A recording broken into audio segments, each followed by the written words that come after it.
Selamat pagi anak-anak. Selamat pagi, Selamat Bu. pagi, Bu.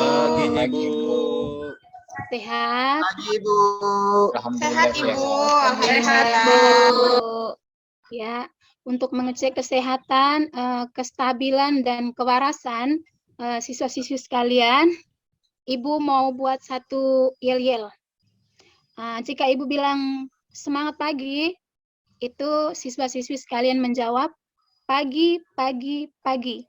Saya sehat, saya kuat, saya bahagia. Terima kasih Tuhan. Sudah bisa ditangkap?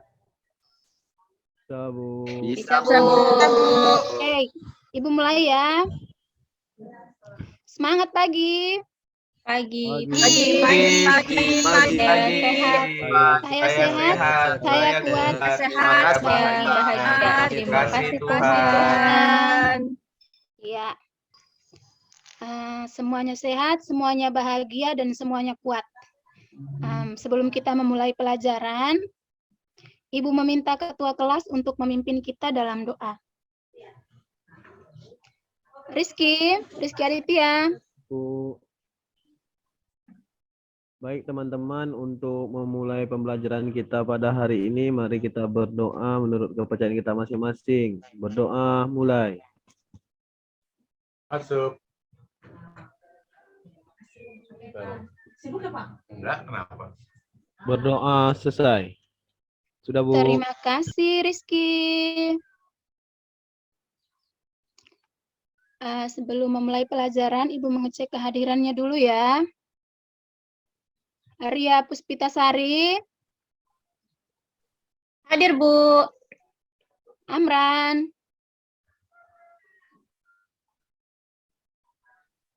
Sepertinya Amran masih Amran di tadi izin toilet sama ya? saya, Bu, ke toilet. Di toilet tadi, Bu. Oh, baik Amran. Silakan masuk. Sudah hadir, Bu. Sudah hadir, Bu. Iya, Ada, Bu. silakan masuk dan duduk. Muslimin, Hadir, Bu. Ahmad Suandi. Nah, Bu. Iya. Rika Destiana. Hadir, Bu. Clemens. Hadir, Bu. Mary. Saya, Bu. Maria Anika. Hadir, Bu. Arafiki. Hadir, Bu. Royanti. Ada, Bu. Umaidi. Umaidinya kemana? Jajan kali, Bu. Aduh, kebiasaan. Baik, kita mulai ya. Ibu, saya belum di absen, Bu. Ya, Rizky Kan- edit. Rizky Aditya kan sudah Kan tadi sudah yang bawa berdoa doa. tadi. Jadi Oh, tahu iya, dong iya. Rizky-nya ada. Maaf, Bu. Ya, Ibu izin share screen ya. Nah, inilah materi kita pada hari ini. Materi kita yang hari ini adalah perlawanan bangsa Indonesia menghadapi penjajahan bangsa Eropa. Sebelum kita membahas materi kita pada pagi hari ini,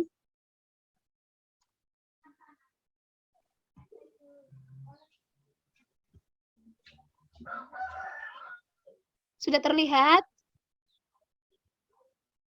Belum, Ibu. Nah, Sudah, Bu. Sudah? Ya, sudah, Ibu. Oke. Sudah, Bu. Sudah muncul. Nah, inilah materi kita pada hari ini. Materi kita adalah perlawanan bangsa Indonesia menghadapi penjajahan bangsa Eropa. Kira-kira minggu lalu, pada pertemuan kita minggu lalu, ada yang masih ingat materinya? Masih ingat tidak? Penjelajahan samudra bukan, Bu? Iya, betul sekali Muslimin. Itu penjelajahan samudra oleh bangsa Barat ke Indonesia. Jadi setelah mereka melakukan penjelajahan, otomatis mereka mulai menerapkan kolonialisme dan imperialisme ke Indonesia yang ditandai dengan adanya perlawanan bangsa Indonesia menghadapi penjajahan bangsa Eropa. Dengan tujuan pembelajaran kita pada hari ini adalah Peserta didik mampu menjelaskan latar belakang perlawanan rakyat Indonesia terhadap penjajahan bangsa Eropa. Yang kedua, peserta didik mampu menjelaskan perlawanan Indonesia terhadap hegemoni kongsi dagang. Yang berikutnya, peserta didik mampu menjelaskan strategi perlawanan bangsa Indonesia sebelum tahun 1908. Yang berikut, peserta didik mampu menjelaskan strategi perlawanan bangsa Indonesia setelah tahun 1908. Dan yang terakhir adalah peserta didik mampu menganalisis perbedaan strategi perlawanan rakyat Indonesia sebelum dan sesudah tahun 1908.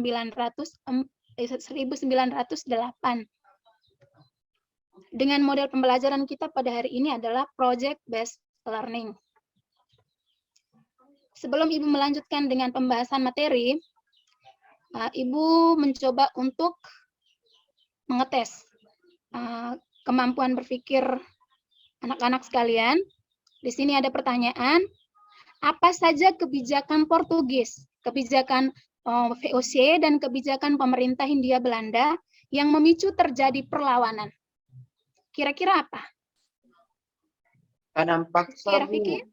Tanam paksa, Bu. Karena dipaksa? Tanam Ibu, paksa, tanam paksa. Monopoli perdagangan. Tanam paksa. Iya, baik, Rizky. Jawabannya luar biasa. Ria Puspitasari? Penindasan, Bu. Penindasan. Mary? Kerja rodi, Bu. Kerja Rodi. Ada yang lain? Pelayaran Hong, Ibu. Pelayaran Hongi. Ya, baik. Betul sekali. Tepuk tangan untuk kita semua. Ya, kita lihat pembahasannya ya. Kebijakan Portugis yang memicu perlawanan. Itu ada dua. Yang pertama, monopoli perdagangan rempah-rempah. Ada yang tahu apa itu monopoli? Mono satu, poli banyak, Bu. Jadi satu banyak. Oh, begitu ya, Ahmad? Iya, Bu. Satu banyak ya?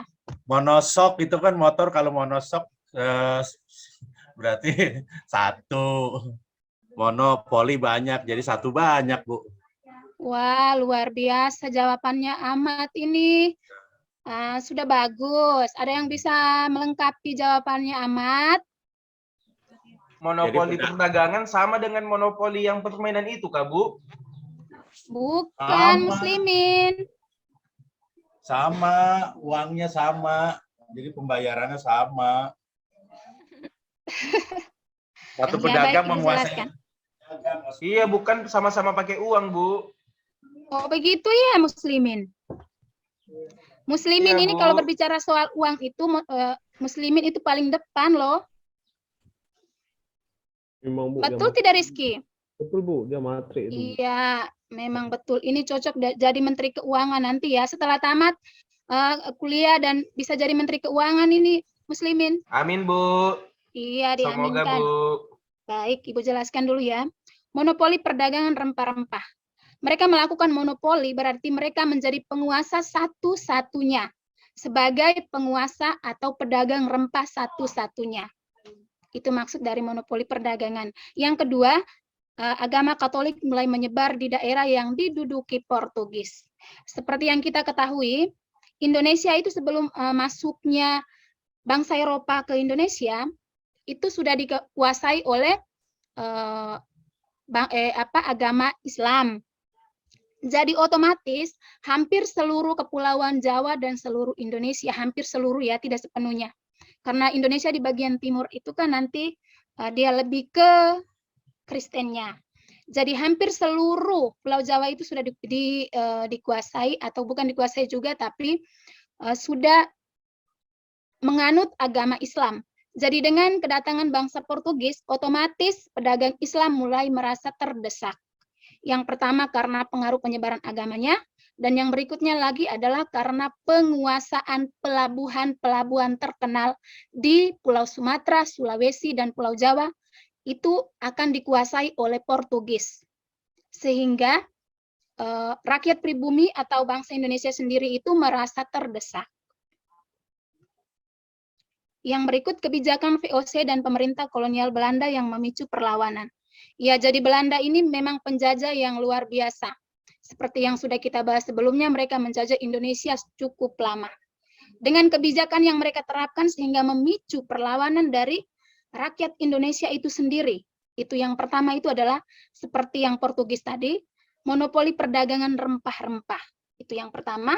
Yang kedua, campur tangan terhadap masalah internal kerajaan. Jadi orang Belanda ini terlalu ikut campur urusan dari kerajaan di Indonesia. Yang ketiga, ekspansi wilayah demi melancarkan kebijakan pintu terbuka. Itu kebijakan yang diterapkan oleh Belanda. Yang keempat, selain ingin menguasai Indonesia, serta mulai ikut campur, mereka juga bersikap arogan atau sombong, ingin berkuasa sepenuhnya terhadap penguasa dan kerajaan pribumi. Yang kelima, praktik diskriminasi terhadap penduduk pribumi. Jadi diskriminasi dari Belanda yang kita kenal itu adalah kerja rodi atau kerja paksa. Yang keenam, penderitaan akibat sistem tanam paksa, kebijakan pintu terbuka, serta politik etis. Dari kebijakan Portugis dan VOC, ada yang bertanya? Pas? Oke, baik. Sebelum kita lanjutkan ke perlawanan bangsa Indonesia terhadap penjajahan bangsa Eropa, Ibu mau tanya terlebih dahulu. Kira-kira ciri-ciri perlawanan yang diterapkan bangsa Indonesia sebelum tahun 1908 dan sesudah tahun 1908 itu apa saja? Saya Ibu. Saya Bu. Ya, Royanti. Saya dulu. Mary, aku duluan ya. Oke. Kalau sebelum tahun 08 kita ngandalin pemimpin, Bu. Betul sekali. Ngandalin. Berarti itu diandalkan oleh satu orang pemimpin ya, Royanti ya. Ya, nanti misalnya kalau pemimpinnya meninggal ya udah selesai aja kita, Bu. Terima Nggak kasih, ikut-ikut perlawanan Royanti. lagi. Ada yang lain, Mary mungkin menambahkan? Ya Bu, jadi pada saat itu perjuangannya bersifat kedaerahan dan perjuangan bersenjata Bu. Iya, betul sekali. Berarti masih menggunakan fisik ya, Mary ya. Iya Bu. Ada yang lain?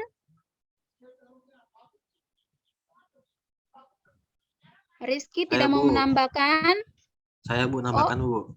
Iya, Dimas. Kalau tadi benar Bu kata Mary, memang kalau sebelum 1908 itu menggunakan fisik. Nanti setelah 1908 itu berubah strateginya menggunakan organisasi seperti itu, karena Indonesia kan sudah mengenal yang namanya pendidikan, di mana nanti pendidikan itu yang akan melahirkan berbagai organisasi di Indonesia. Itu Bu. Baik, terima kasih Dimas. Kita lihat sama-sama ya jawabannya. Ciri-ciri perlawanan sebelum tahun 1908. Yang pertama, perlawanannya bersifat lokal, terjadi di daerah-daerah tanpa adanya koordinasi antar daerah. Sehingga di sini mudah untuk diadu domba. Sehingga Belanda datang dengan politik divide et imperanya itu sangat mempan mengadu domba bangsa Indonesia. Yang kedua, tidak menggunakan organisasi, tetapi dilakukan secara berkelompok saja. Jadi satu wilayah itu bisa bisa dibagi ke dalam beberapa kelompok. Bagaimana bisa melawan penjajah, sedangkan kita sudah hidup berkelompok. Mungkin ini bawaan dari masa praaksaranya mungkin. Yang ketiga, dipimpin oleh tokoh masyarakat yang disegani. Berarti hanya ada satu pemimpin yang mendominan. Yang keempat, dipimpin oleh tokoh masyarakat. Oh, maaf. Ini sama. Yang kelima, mengutamakan kekuatan senjata, namun kalah dari segi persenjataan. Bagaimana bambu runcing itu menghadapi bom, menghadapi senapan, menghadapi yang sudah canggih. Itu tidak akan bisa terjadi. Yang keenam, mudah dipecah belah karena kurangnya koordinasi antara pemimpin dan bawahannya.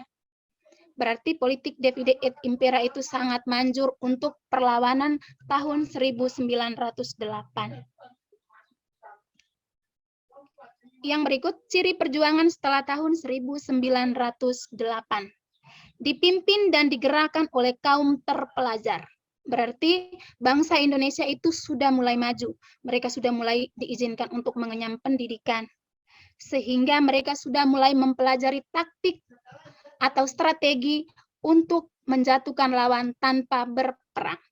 Yang kedua, bersifat nasional, berarti tidak melibatkan kedaerahan atau tidak secara berkelompok lagi, tetapi disatukan. Yang ketiga, perjuangan menggunakan jalur organisasi. Jadi dari organisasi inilah bangsa Indonesia dihimpun. Misalkan dari Budi Utomo, dihimpun dari Gerakan Pemuda, dan semuanya. Yang keempat, memiliki organisasi yang memungkinkan adanya kaderisasi. Jadi tidak hanya mengandalkan satu orang, dia harus melakukan kaderisasi atau menyaring pemimpin yang baru lagi untuk menggantikan yang lama. Yang kelima, memiliki visi dan misi yang jelas, yaitu Indonesia yang merdeka. Kita lanjut ke perlawanan. Perlawanan di sini yang pertama itu adalah perlawanan bangsa Indonesia terhadap Portugis dan Spanyol. Ada 3 bentuk perlawanan ya. Yang pertama itu Portugis dan Spanyol. Yang kedua itu perlawanan terhadap pemerintahan dagang VOC. Dan yang ketiga itu perlawanan terhadap pemerintah Hindia Belanda. Jadi setelah VOC dibubarkan itu rakyat Indonesia melawan lagi terhadap pemerintah Hindia Belanda. VOC-nya sudah berakhir. Yang pertama kita lihat perlawanan rakyat Aceh. Ada latar belakangnya di sini. Kalau rakyat Aceh memberontak, otomatis ada penyebabnya. Tidak mungkin tanpa penyebab. Jadi latar belakang yang pertama adalah hubungan antara Kesultanan Aceh dengan bangsa Eropa dianggap mengancam keberadaan bangsa Portugis di Malaka. Sikap kerajaan Aceh di bawah Sultan Ali Mugayat Shah yang menentang kehadiran bangsa Portugis di Malaka. Jadi seperti yang pertama Ibu jelaskan tadi, kedatangan bangsa Portugis itu akan mengancam orang-orang Indonesia, apalagi terhadap rakyat Aceh. Jadi orang Aceh ini memang dikenal dengan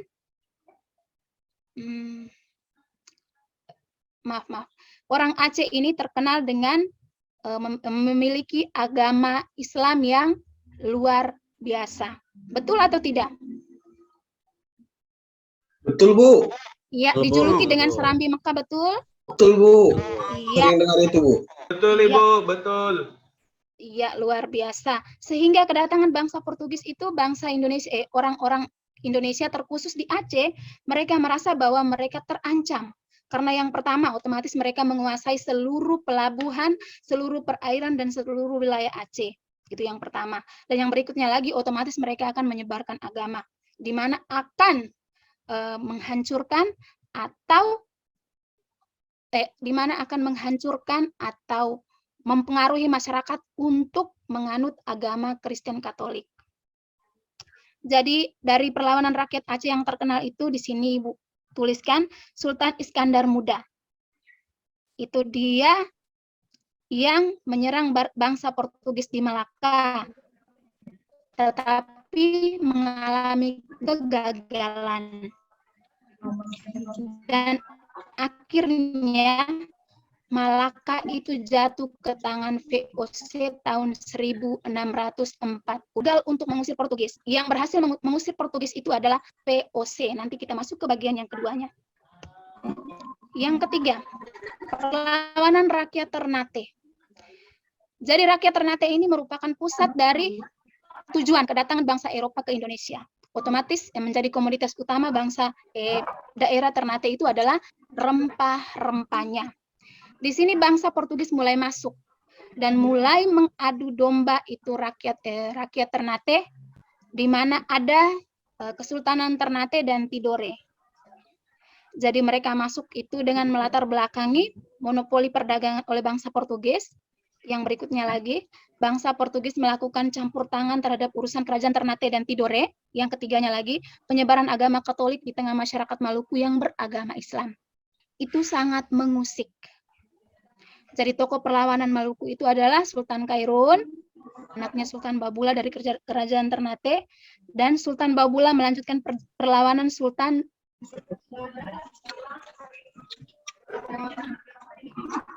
Nuku yang berhasil mengusir bangsa Portugis dari Maluku tahun 1575. Kita lihat yang ketiga, perlawanan rakyat Demak. Yang melatar belakangi terjadinya perlawanan rakyat Demak. Itu yang pertama, monopoli bangsa Portugis di Malaka. Yang berikutnya, kerjasama antara bangsa Portugis dan Pajajaran, di mana Pajajaran ini masih masuk dalam wilayah Jawa. Demak juga berada di wilayah Jawa. Otomatis, Pajajaran bekerja sama dengan Portugis memicu kemarahan dari Raja Demak, sehingga terjadilah perlawanan. Dan yang berikutnya lagi adalah perebutan pelabuhan Sunda Kelapa. Jadi Sunda Kelapa ini merupakan pelabuhan yang sangat terkenal, sehingga pelabuhan Sunda Kelapa itu diperebutkan oleh rakyat Demak dengan Portugis yang bersekutu dengan Pajajaran.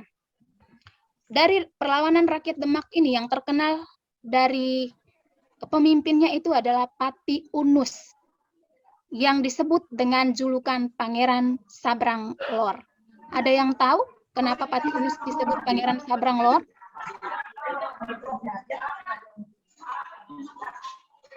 Ayo, muslimin. Nggak tahu, Bu. Gak Coba, tahu Bu. ya? Iya, Bu. Yang lain apa mungkin tahu? Saya, Bu.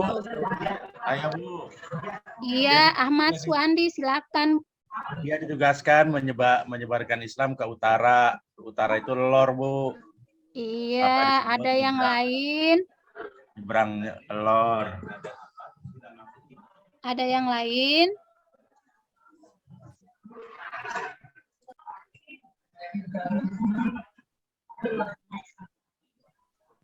Tidak ada yang menambahkan? Saya Bu.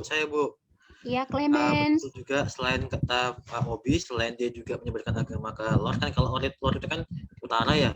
Iya. Ini juga berkaitan dengan bagaimana siapa dia namanya itu, Pati Unus itu juga berupaya untuk menyerang Portugis di Malaka, Bu.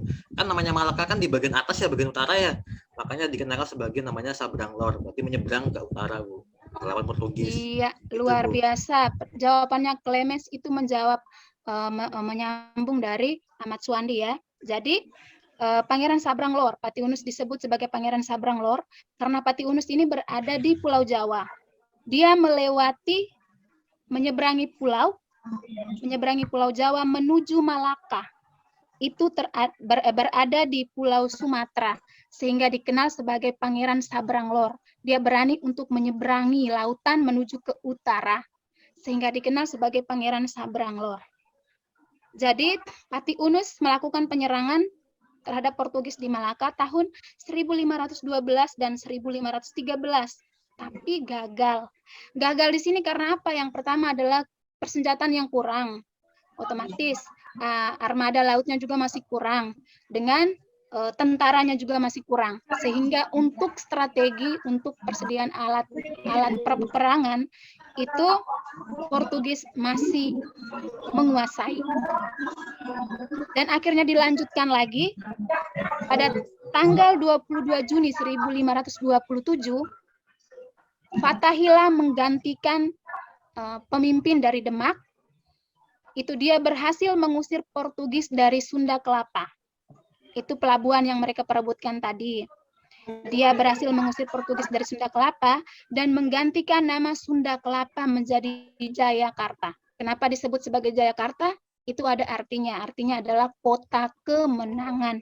Yang nantinya Jayakarta ini kita lihat pada pemerintahannya VOC, itu akan direbut dan digantikan lagi namanya menjadi Batavia. Betul atau tidak? Iya, bagus. Kita lanjut ya. Bagian yang kedua, perlawanan terhadap VOC. Setelah dari Portugis, kita menuju ke VOC. Apa itu VOC? Ada yang tahu? Perusahaan dagang, Bu. Milik Perusahaan Belanda. dagang milik siapa? Milik Belanda, Bu. Milik Belanda. Iya, bagus sekali muslimin. Kepanjangannya apa coba? Aduh, takut belibet, Bu. Very Disney on this company. Udah betul nggak, Bu? Iya. Maaf, Bu, kalau salah. Iya. Amran mungkin memperjelas. Kepanjangannya Ibu. Iya. Perenigde Ostidisce Compagnie. Oh, luar biasa dengan logatnya yang mendebarkan. Iya, Rizky. Rizky Aditya mau menambahkan dengan logatnya yang lain lagi. Verenigde Ostindische Company, Bu. Oke, baik. VOC, Verenigde Ostindische Compagnie. Kita lanjut. Perlawanan yang pertama, yang melawan VOC. VOC kongsi dagang milik Belanda yang menerapkan hak oktroy. Betul? Jadi selain mereka berkuasa di Indonesia, mereka itu memiliki hak istimewanya sendiri. Bayangkan saja datang di rumahnya orang seenaknya saja. Apakah ada yang mau tamu datang dan sesukanya di rumah kita sendiri? Enggak, Bu. Sulastri biasa begitu, Bu. Sebenarnya Sulastri, tamu Bu. kan dia tahu diri. Betul Sulastri tidak? biasa, Bu. Begitu kalau saya teman-teman. usir. Enggak, Bu. Teman Wah, biasa. Lastri mulai dibawa-bawa ini Lastri. Saya Rica juga gitu, Bu. selalu dituduh, Rica, Bu. Tidak, Biasa. berarti Rafiki jahat ke saya, Laki-laki Bu. itu begitu, biasa membenarkan Iya. diri dan menyalahkan Iya, Bu, perempuan. betul, Bu, Tidak apa-apa. Betul. Kita kaum Hawa semangat ya. Itu fakta, Tidak Bu. setuju, Itu Bu. fakta, Bu. Tidak setuju, Bu. Iya, Rica kita juga kayak gitu, lanjut. Bu. Kembali ke laptop. Latar belakang perlawanan Kesultanan Mataram. Yang pertama, masih didominasi dengan monopoli perdagangan yang merugikan pedagang pribumi. Yang kedua, VOC menolak mengakui kedaulatan Kesultanan Mataram Islam di bawah Sultan Agung. Yang ketiga, VOC dianggap sebagai penghambat bagi Sultan Agung dalam mewujudkan cita-citanya. Jadi cita-cita dari Sultan Agung ini adalah mempersatukan seluruh Pulau Jawa dan mengusir kekuasaan asing dari bumi Nusantara termaksud VOC. Di sini tokoh utama perlawanan rakyat Mataram adalah Sultan Agung. Itu dia menyerang selama 2 kali pada tahun 1628 dan 29 tetapi gagal. Kita lanjut lagi ke perlawanan Kesultanan Banten. Latar belakangnya, persaingan dagang VOC di Batavia, di mana Jayakarta yang tadi sudah diganti menjadi Batavia. Yang kedua, rongrongan VOC terhadap politik Kesultanan Banten. Jadi VOC ini mulai ikut campur di dalam urusan kerajaan. Tokoh yang memimpin perlawanan adalah yang terkenal dengan Sultan Ageng Tirtayasa. Itu dari tahun 1651 sampai 1682.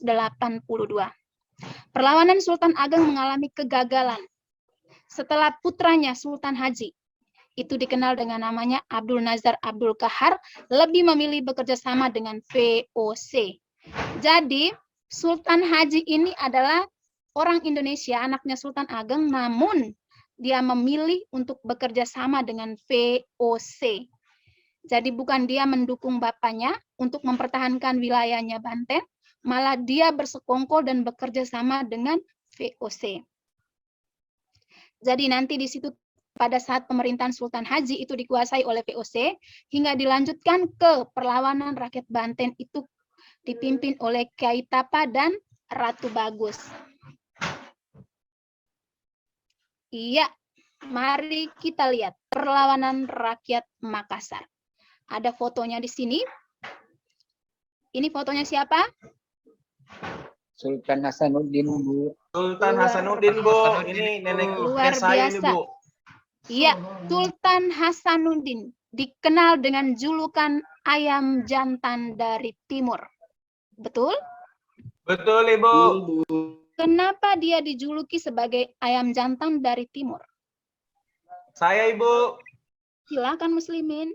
Karena Sultan Hasanuddin itu aktif melakukan perlawanan-perlawanan, ikut membantu kerajaan-kerajaan yang ada di Jawa, Bu, yang ada di barat. Makanya pada saat itu Sultan Hasanuddin diberi gelar ayam jantan dari timur.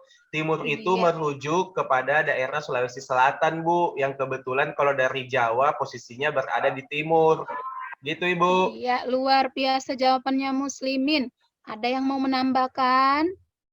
Sampaikan dulu dasar yang akan kita pelajari pada materi pada hari ini yaitu Ada yang menambahkan? Tidak? Ya, tepuk tangan untuk Muslimin. Baik, Sultan Hasanuddin itu dikenal dengan julukan ayam jantan dari timur, seperti yang Muslimin sampaikan tadi.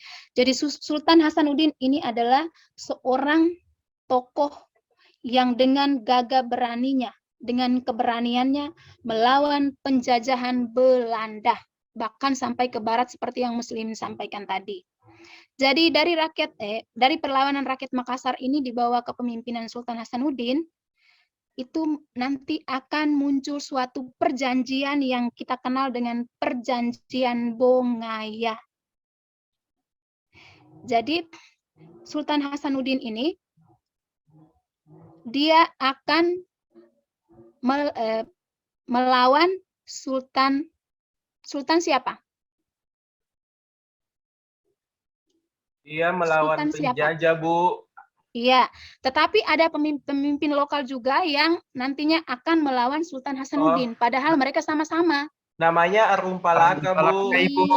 Luar biasa. Tepat sekali.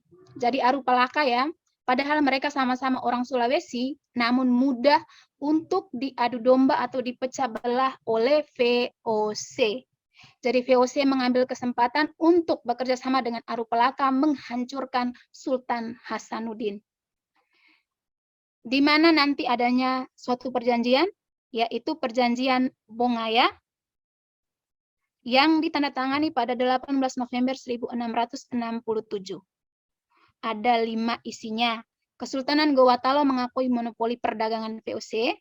Yang kedua, pedagang asing selain Belanda dilarang berniaga di wilayah kekuasaan Gowatalo. Berarti hanya orang Belanda yang berhak untuk berdagang di wilayah Gowa dan Talo.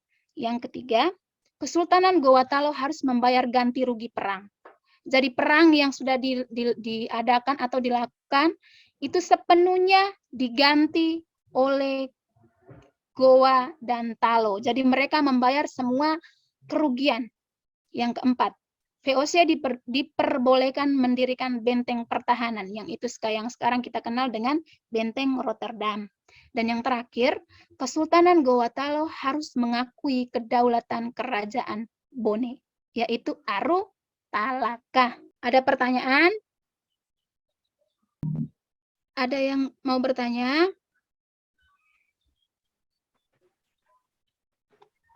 Ibu, saya Bu. Iya, Muslimin. Mengenai yang di Sulawesi Selatan itu, Bu, akhirnya apakah POC bisa memonopoli perdagangan, Bu? Kan kerjasama dengan itu ya, Bu, tadi ya, Arumpalaka. Arumpalaka, iya. Apakah, betul sekali. Bu, ada keuntungan, Bu, atau nanti juga ujung-ujungnya Arumpalaka juga diserang oleh Belanda, Bu, atau bagaimana, Bu? Itulah kepintaran dari Belanda. Meskipun mereka sudah mengadu domba Arumpalaka dengan si jagonya kita tadi dari timur, otomatis dia sudah Arumpalaka, dia sudah kuasai Arumpalaka, otomatis sebentar jika dia sudah menguasai Sulawesi, perlahan-lahan Arumpalaka itu dia akan tendang. Itulah kepintaran dari Belanda. Jadi meskipun dia sudah bersekongkol dan bekerja sama dengan kita, jangan dipercaya. Itu hanya keuntungan atau taktik yang digunakan untuk menguasai daerahnya kita. Setelah dia sudah dapat, otomatis dia akan buang kita lagi. Karena dia sudah menguasai wilayahnya kita. Jadi meskipun Arumpalaka begitu, ya, dia akan tetap menginginkan yang lebih. Apalagi Sultan Hasanuddin menentang ya, sedangkan Arupalaka bekerja sama dengan dia. Tetapi toh akhirnya dia tetap ingin memonopoli perdagangan. Bagaimana mungkin dia mau berbagi dengan Arupalaka? Ya tidak, atau ada adik-adik sekalian yang mungkin punya jawaban lain? Maria Anika kemana ini? Maria Ada, Anika, Bu. oh iya, hobinya duduk di belakang ya, Maria Anika ya. Lagi kurang sehat, Bu. Aduh, Maria Anika, tadi yel-yel paginya bilang saya sehat, saya kuat, saya bahagia. Kok Iya, Bu. tiba-tiba tidak sehat? Kemarin kehujanan, Bu.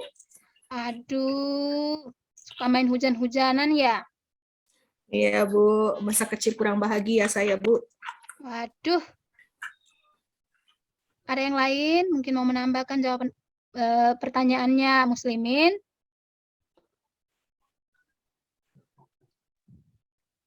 Saya Bu. Jadi Iya, tetap saja Dimas. kalau menurut saya memang pada akhirnya VOC kan memang tujuannya kenapa kok mau membantu Arupalaka itu kan setiap orang pasti kalau mau bantu orang itu pasti ada tujuannya gitu kan ya. Nah kembali lagi kenapa kok VOC itu mau mendukung Arupalaka menghadapi Sultan Hasanuddin, karena memang dia tujuan utamanya untuk menguasai perdagangan di daerah Sulawesi gitu ya. Kan memang tujuannya VOC itu kan menguasai semua jalur perdagangan yang ada di Indonesia gitu ya.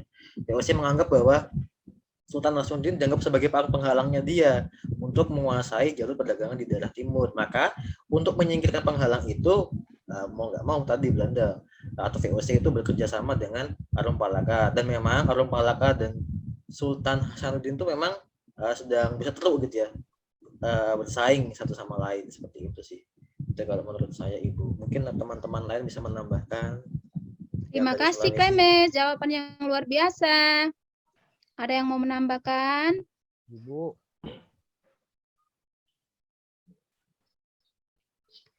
Duo Rizky ini hari diam ya? Saya tadi ngomong Bu, halo Bu, halo. Oh, Bu, dengar nggak suara saya Bu? dengar Rizky. Bu, kebetulan kan saya orang Bugis Bone Bu. Jadi di rumah saya itu ada foto Arupalaka Bu. Jadi kemarin sempat saya tanya sama orang tua saya, Arupalaka itu siapa, Mak? Terus mama saya bilang Arupalaka itu pahlawan kita katanya gitu. Jadi tadi kan Ibu sudah sampaikan kalau misalnya Arupalaka itu kan membantu VOC seperti itu Bu ya. Jadi saya tanya sama orang tua bilangnya seperti ini Bu. Kalau misalnya Arupalaka itu pahlawan orang Bugis Bone. Kalau kemarin itu Sultan Hasanuddin menjajah Arupalaka, orang-orang Bugis Bone Bu, seperti itu Bu. Oke, berarti tanggapan dari orang Bone, mereka menganggap bahwa Arupalaka adalah pahlawan untuk mereka. Karena Iya, Bu, pada benar, saat Bu. pada saat sebelum VOC masuk, itu kan Arupalaka dengan Sultan Hasanuddin sudah berseteru. Jadi karena waktu itu kan Sultan Hasanuddin menguasai Bone, sehingga di bawah kepemimpinan Arupalaka, mereka bekerja sama dengan VOC untuk menjatuhkan Hasanuddin. Karena sistem perlawanan yang diterapkan waktu itu adalah bersifat kedaerahan, sehingga masing-masing mempertahankan daerahnya. Betul tidak? Betul Bu, betul Bu. Iya betul. Jadi Bone itu merupakan pahlawan di mata Arupalaka itu merupakan pahlawan di mata orang-orang Bone. Karena mereka bisa karena Arupalaka bisa menyelamatkan atau mengatasi perselisihan atau perlawanan yang dilakukan oleh Sultan Hasanuddin kepada mereka. Berarti wajar lah Bu ya, kan kemarin belum ada Indonesia Bu ya kan. Betul sekali. Setiap pahlawan setiap tokoh di daerah mempertahankan daerahnya masing-masing Bu ya. Jadi makanya kami mengagung-agungkan Arupalaka Bu, seperti itu Bu. Betul sekali. Karena waktu itu kan belum ada Indonesia. Kita masih bersifat kedaeraan. Itu ciri perlawanan pada sebelum 1908. Jadi setiap pemimpin atau tokoh yang dianggap bahwa dia mampu untuk menguasai atau mengawasi suatu wilayah, berarti dia berhak sepenuhnya atas wilayahnya. Karena kita tidak tahu, di Sulawesi itu padahal satu daratan ya, betul kan? Satu pulau kan? Tapi mereka masih bisa berseteru, karena tidak ada suatu kepemimpinan yang mutlak yang mengatur bahwa seluruh wilayah Sulawesi itu adalah satu. Kan tidak ada. Jadi Sultan Hasanuddin dengan dia punya Goa Talonya, Arupalaka dengan dia punya Bonenya. Tidak bisa bertemu. Jadi Hasanuddin itu dianggap pahlawan oleh Goa Talo, Arupalaka dianggap pahlawan oleh Bone. Namun pada akhirnya karena Arupalaka menjalin kerjasama dengan VOC, di mana VOC itu adalah penjajah, maka akhirnya dianggap bahwa Arupalaka itu bersekongkol dengan penjajah yang datang untuk mengadu domba dan menguasai wilayah yang kita punya saat ini. Mungkin itu, Aditya. Ya, Bu. Iya, semangat untuk Bone dan Arupalaka ya. Ada yang lain? Oh, izin menambahkan lagi, Bu. Sebenarnya begini, Ya. sejarah itu tergantung perspektifnya, ya. Kalau memang dari segi perspektif dari pihak Bone, Arupalaka itu pahlawan, benar memang pahlawan karena dia ingin membebaskan dari Hasanuddin. Tapi kalau menurut perspektifnya orang Goa, bahwa Arupalaka itu dianggap sebagai pengikutnya VOC karena dia mendukung VOC. Sama seperti kalau kita mengambil contoh, kalau kita melihat sejarahnya di Ponorogo, kalau versi orang Indonesia menganggap bahwa di Ponorogo itu pahlawan, tapi bagi orang Belanda di Ponorogo itu teroris, Bu. Sama seperti itu juga, tergantung sisi mana yang dilihat dan siapa yang melihat, seperti itu, Bu. Betul sekali. Dari sisi Bonenya, Bone menganggap bahwa Arupalaka itu adalah pahlawan. Namun di sisinya, betul. Dari siapa yang melihat? Misalkan orang Belanda melihat kita seperti ini, seperti masalah Timur Timur ya. Orang Timur Timur menganggap bahwa kita itu adalah teroris yang menjajah mereka. Ya seperti itulah. Jadi bagaimana cara kita menyikapi dari pandangan kita. Dari pandangan kita sendiri melihat sejarahnya itu seperti apa. Terima kasih Clemens dan Rizky. Ada yang mau menambahkan? Tidak ada, kita lanjut ke LKPD.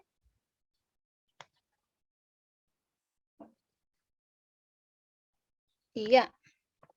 LKPD kita ini adalah membuat esai sejarah. Ibu bagikan ya. Kelompok yang pertama, itu ada Sulastri, ada Rizky Aditya, dan Rika. Di mana mereka mengerjakan tentang perlawanan rakyat Aceh. Yang kedua, perlawanan Kesultanan Mataram. Itu ada Ria Puspitasari dan juga Muslimin. Yang ketiga, perlawanan rakyat Makassar. Ada Royanti, ada juga Dimas. Kelompok yang keempat, perlawanan Patimura. Ada Maria Anika, ada Ahmad Suwandi. Kelompok yang kelima, perlawanan Pangeran Diponegoro. Yang pertama Rizky Arafiki dan yang kedua itu ada Mary. Ibu, tidak ada namanya saya, Ibu. Aduh, ternyata Amran dilupakan. Maaf ya Amran ya. Di kelompok 2 aja, Bu. Oh, Amran mau di kelompok 2 ya? Iya, Bu. Dimas sudah Muslimin pintar, ini Bu. dia mulai.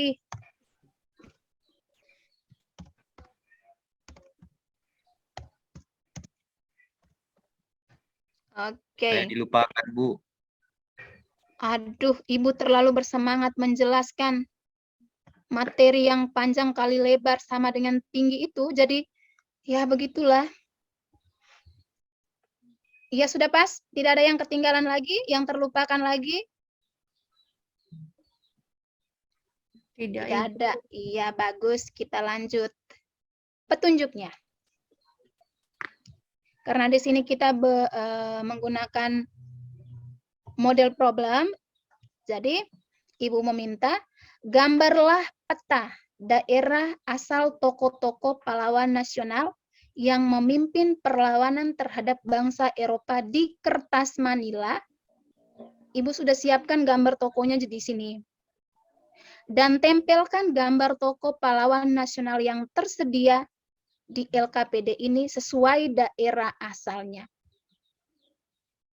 Jadi misalkan digambarkan Pulau Sulawesi, gambarkan seluruh Pulau Sulawesi dan tempatkan pahlawannya itu tepat. Sulawesi di bagian mana?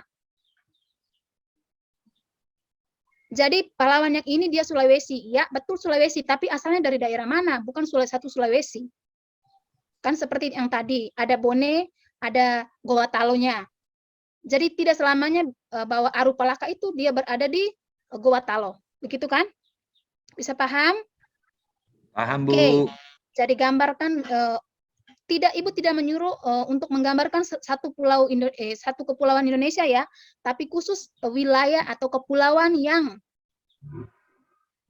merupakan daerah asal tokoh tersebut. Jadi misalkan dia dari Maluku, ya gambarkan kepulauan Malukunya. Tempatkan pahlawannya di tempat yang dia berasal. Misalkan dari Pulau Jawa, kan Jawanya kan luas sekali. Tempatkan dia di posisinya. Ya, Jawanya itu di Jawa Timur, Jawa Tengah, Jawa Barat. Jawa Tengahnya itu ada apa di situ? Tempatkan di situ. Ya, setelah menggambar dan menempelkannya, itu ada soalnya lagi, karena di sini merupakan esai sejarah. Jadi, yang pertama, suruhannya adalah tuliskan hasil diskusi kalian pada lembar kerja berikut. Yang pertama, bagaimana pola dan bentuk perlawanan bangsa Indonesia terhadap penjajahan bangsa Eropa pada pertempuran tersebut. Jadi misalkan perlawanan rakyat Makassar, pola yang digunakan apa? Terus yang kedua, strategi perlawanan bangsa Indonesia terhadap penjajahan bangsa Eropa pada pertempuran tersebut. Strateginya apa? Misalkan di Aceh itu apa? Di Banten itu apa? Di Demak itu apa? Bagaimana hasil dari perlawanan bangsa Indonesia terhadap penjajahan bangsa Eropa? Hasilnya, apakah Indonesia menang? Perlawanan rakyat ya di daerah Maluku itu dimenangkan oleh ini, di Makassar itu dimenangkan oleh ini atau tidak? Terus buatlah kesimpulannya. Ada pertanyaan? Sudah jelas, Dari Ibu. sekarang, iya. Mulai dari sekarang duduk berkelompok.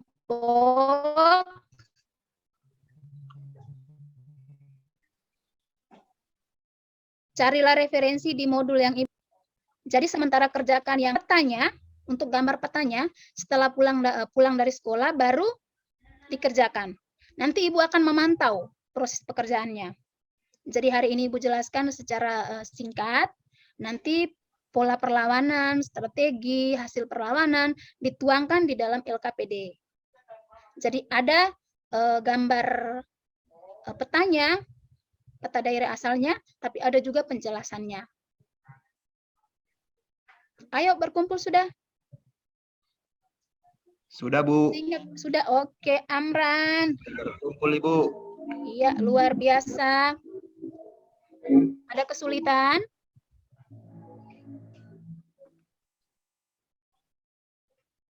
Ada kesulitan tidak? Bu, mau bertanya, Bu. Ya, Rizky. Tadi Bu suruh buat esai kan, Bu. Terus yang ini nanti, yang kesimpulan ini dibuat di esai tadi, Bu, ya? Iya.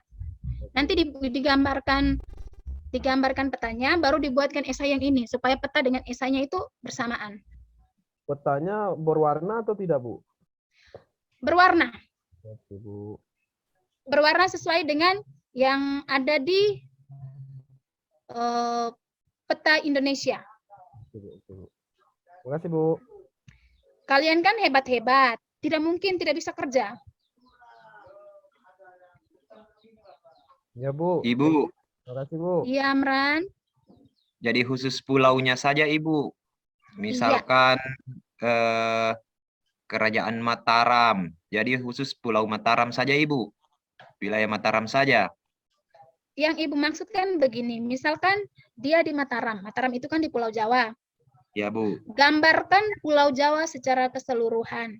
Nanti Mataramnya itu yang dikhususkan untuk ditempelkan tokonya. Gambarnya, Ibu. Oh, iya, siap, Ibu. Itu. Di Sulawesi, misalkan ada di Makassar. Gambarkan seluruh kepulauan Sulawesinya. Nanti tempatkanlah posisi pahlawannya itu di tempat yang tepat di daerah Sulawesinya. Sudah? Ya Bu, terima kasih Bu. Baik. Ada pertanyaan lain?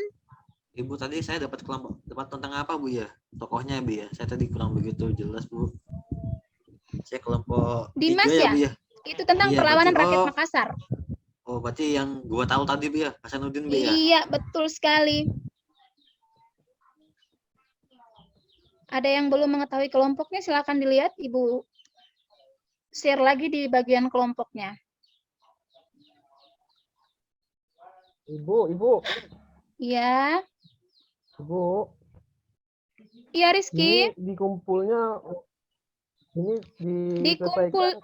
Dikumpulnya 1 minggu berikutnya itu kita mulai kumpulkan dan mulai dipertanggungjawabkan hasilnya. Jadi karena Ibu sudah menjelaskan semuanya, minggu depannya itu kita akan dikumpulkan hasil sekaligus penilaian dan presentasinya. Oh, nanti ada presentasi Bu ya? Iya. Presentasinya itu adalah esainya yang tadi.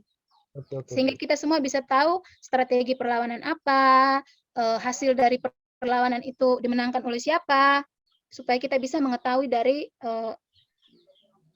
hasil yang dikerjakan. Nanti kalau misalnya ada yang saya tidak mengerti, saya ketemu Ibu, boleh Bu ya untuk bertanya Bu? Silakan, karena ini nanti mulai besok itu Ibu akan melakukan monitoring. Jadi nanti selesai pembelajaran, Ibu akan melakukan monitoring sejauh mana sudah adanya perkembangan pengerjaan dari proyek yang Ibu sudah berikan kepada kalian. Oke Bu, siap Bu, terima kasih. Oke Rizky. Ada yang lain?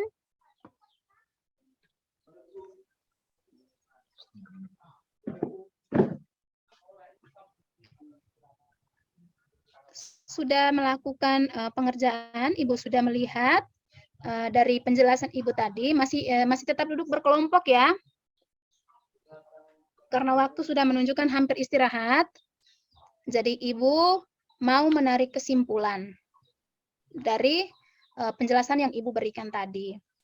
Sebelum Ibu menjelaskan kesimpulannya, mungkin ada teman-teman, adik-adik sekalian, mau memberikan kesimpulan dari materi yang Ibu sampaikan tadi? Dipersilakan. Ya Bu, sedikit. Iya, Rizky. Nah, baik, terima kasih Bu kesempatannya Bu.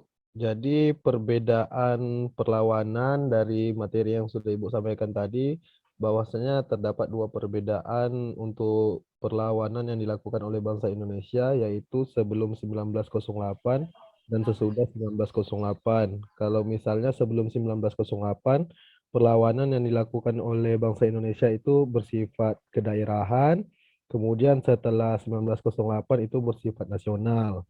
Kemudian yang kedua, sebelum 1908 itu untuk perlawanannya itu bersifat ketokohan. Kemudian tergantung kepada pimpinan yang karismatik. Sedangkan sesudah 1908 itu di bawah organisasi seperti itu Bu. Kemudian jadi dari apa yang sudah disampaikan juga, kalau misalnya 1908, setelah 1908 ada yang namanya kaderisasi. Jadi ketika pemimpinnya ditangkap oleh penjajah atau ditangkap oleh orang-orang barat, akan ada pengganti pemimpin tersebut. Jadi perjuangan yang dilakukan oleh bangsa Indonesia setelah 1908 tidak berhenti begitu saja ketika pimpinannya sudah tertangkap Ibu. Dia akan terus berjalan seperti itu Bu. Itu saja Bu. Terima kasih Rizky Aditya. Tepuk tangannya untuk Rizky. Ada yang lain? Menambahkan sedikit Bu. Iya, Maria, silakan. Baik Bu, salah satu memang faktor utama sekali mengapa Nusantara pada saat itu, kerajaan-kerajaan pada saat itu melakukan perlawanan, itu dikarenakan masalah yang paling utama itu adalah monopoli perdagangan yang dilakukan oleh bangsa Eropa. Selain ada monopoli perdagangan, juga kebijakan-kebijakan yang dibuat oleh bangsa Eropa yang tentunya merugikan kerajaan-kerajaan pada saat itu. Dan faktor-faktor kekalahan yang dialami oleh kerajaan-kerajaan pada saat itu karena kerajaan-kerajaan kita itu perjuangannya masih bersifat daerah, lalu juga mudah sekali untuk diadu domba, mudah sekali untuk ditipu seperti itu. Tetapi tidak bisa kita pungkiri juga bahwa semangat juang dari setiap kerajaan-kerajaan yang ada di Nusantara pada saat itu perlu patut dicontoh penerapan strategi-strategi mereka yang pada akhirnya itu membuat Belanda itu kewalahan. Bahkan kita bisa ambil contoh di perang Diponegoro, di mana pada akhirnya juga Belanda membuat sayembara untuk barang siapa yang bisa mendapatkan menangkap Pangeran Diponegoro akan diberikan hadiah. Ini bisa menunjukkan bahwa memang sebenarnya para pemimpin-pemimpin kerajaan itu bisa mempunyai strategi-strategi yang bagus untuk mengalahkan Belanda. Hanya saja memang karena kelemahan kita yaitu mudah diadu domba dan juga mudah ditipu, itu yang membuat pada akhirnya kerajaan-kerajaan kita itu mengalami kekalahan. Jadi seperti itu dari saya, Ibu. Terima kasih Maria, luar biasa jawabannya. Ada yang mau menambahkan? Cukup? Jadi Ibu tambahkan sedikit ya. Dari Rizky dan juga Maria memang jawabannya betul sekali. Kesimpulannya bahwa dari masuknya bangsa Eropa ke Indonesia, memang kita orang Indonesia itu luar biasa ya, baik-baik ya. Belanda datang menipu, bersikap seenaknya, kita usir. Setelah itu Belanda datang lagi, kita terima lagi. Akhirnya dia menjajah kita dengan begitu lama. Itu karena sifat dasar dari bangsa Indonesia itu sendiri, bahwa kita memiliki suatu sikap persaudaraan, sikap kesatuan, dan kita dengan mudah menerima siapapun datang ke wilayah kita. Dengan strategi perlawanan, karena waktu itu kita masih bersifat kedaerahan, diandalkan oleh salah satu pemimpinnya tanpa kaderisasi, terus yang disampaikan Maria tadi betul, dan salah satu faktor kekalahan kita itu adalah persenjataan. Jangan lupa itu. Persenjataan kita masih modern. Orang Belanda, orang Portugis, orang Spanyol datang dengan dia punya peralatan yang luar biasa dengan bomnya, dengan senapannya, dan segala macamnya. Kita hanya mengandalkan bambu runcing. Dengan taktik kita yang gerilya, yang sembunyi itu apalah artinya. Sekali dia buang bom, ya kita habis. Jadi setelah kita pelajari dari sikap semangat dari para pahlawan kita ini, meskipun masih bersifat kedaerahan, namun mereka luar biasa. Mereka mempertahankan wilayahnya mereka, karena memang mereka tidak tahu bahwa kita itu masih satu wilayah, kita masih satu Nusantara. Hanya karena kita dibedakan oleh pulau-pulau, dibatasi oleh lautan yang akan membuat kita dijuluki sebagai negara dengan 1000 kepulauan, namun itulah kita.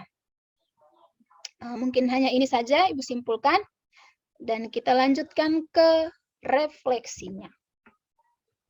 Setelah kita mempelajari materi tentang perlawanan bangsa Indonesia menghadapi bangsa Eropa, kamu dapat mengambil beberapa refleksi sikap sebagai berikut. Yang pertama, nilai-nilai apa saja yang kita petik dari pembelajaran kita hari ini? Apa coba nilainya? Tidak boleh diadu domba, Bu, harus saling bekerja sama. Iya, tidak boleh diadu domba. Ada yang lain? Semangat perjuangannya, Ibu. Iya, semangat juang. Semangat juang itu harus kita tanamkan dalam diri kita. Bukan hanya melawan penjajahan, tetapi semangat juang untuk melawan hal-hal yang tidak baik. Ada yang lain lagi? Pantang menyerah, Bu. Betul, Rayanti, pantang menyerah. Apapun keadaannya, tidak boleh menyerah. Harus semangat untuk menghadapinya. Ada yang lain lagi?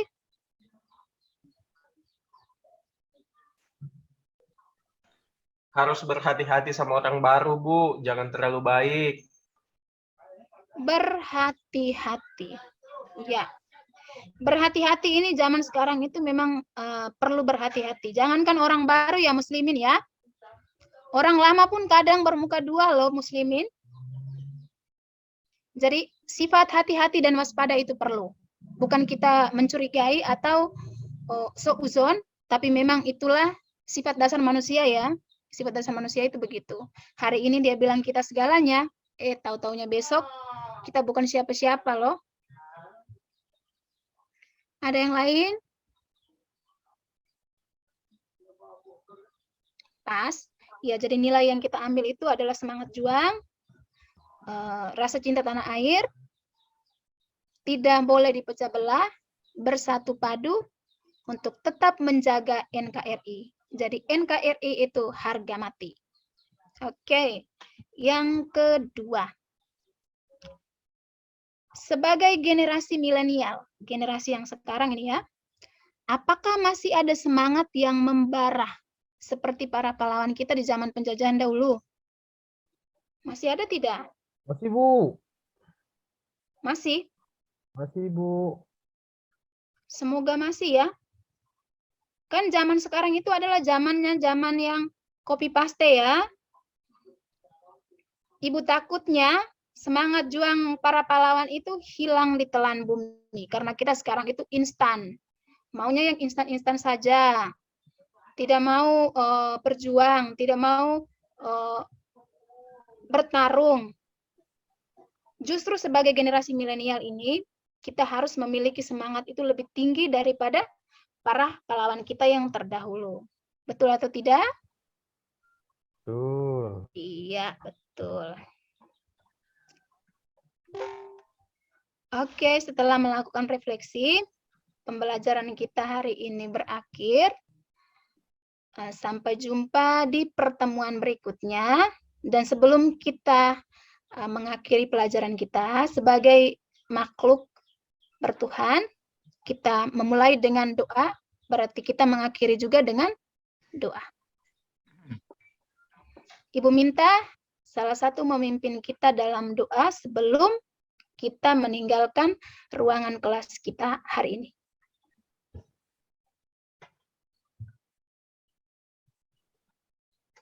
Saya, Bu. Ya, muslimin. Baiklah, teman-teman. Sebelum kita mengakhiri pelajaran sejarah pada siang hari ini, marilah kita bersama-sama membaca doa sesuai agama kita masing-masing. Berdoa dimulai. Selesai. Terima kasih muslimin. Selamat siang Sama-sama, untuk kita Ibu. semua. Selamat siang, Ibu. Jangan lupa kerja tugasnya ya. Terima kasih, Bu. Baik, Ya, Bu. Bu. Terima kasih, Baik, Bu. Ibu tunggu di ruangan guru untuk melakukan konsultasi terkait tugasnya ya. Baik, Siap, Ibu. Ibu. Ya, Siap, Bu. Selamat siang. Siang, Ibu. Siang.